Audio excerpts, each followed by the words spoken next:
লাইনে লাগো, লাইনে আসুন, লাইনে ব্যবস্থা করা হচ্ছে, ডিম দেওয়া হচ্ছে, সবজি দেওয়া হচ্ছে। এটি হচ্ছে আমাদের দাদা আজকে যে প্রোগ্রামটি হচ্ছে, তো এই যে আমরা তার কিছুক্ষণ মধ্যে যে লাইভটি আমরা করেছিলাম, তো এখন যে প্রোগ্রামটি চলছে, তো এই যে আজকে মানুষ আজকে এই যে খাচ্ছে, তো আজকে রাহুল গান্ধীর যে বার্তা মোহাম্মত কি দোকান, সেই মোহাম্মত কি দোকান আমাদের দোকানে মানুষের ভালোবাসা দেখুন কীভাবে আশ্রয় পড়েছে। এখানে এত প্রাকৃতিক দুর্যোগ বৃষ্টির মধ্যেও মানুষ যেভাবে এসে আমাদের পাশে দাঁড়িয়েছে আমাদের এই ছোট্ট প্রয়াসে, তাতে আমরা আজকে খুব আনন্দিত এবং আমাদের খুব ভালো লাগছে। আপনারা দেখতে পাচ্ছেন, দেখেন আজকে মানুষজন মালদা মেডিকেল কলেজে আজকে বর্তমানে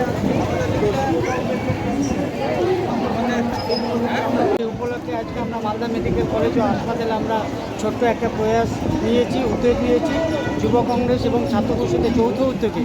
আজকে আমরা এই মেডিকেল হাসপাতালে রোগী আত্মীয় স্বজনদের জন্য আমরা একটা খাবারের ব্যবস্থা করেছি। আপনার নাম? আমি আসিফ শেখ, সভাপতি, মালদা জেলার ছাত্র পরিষদ।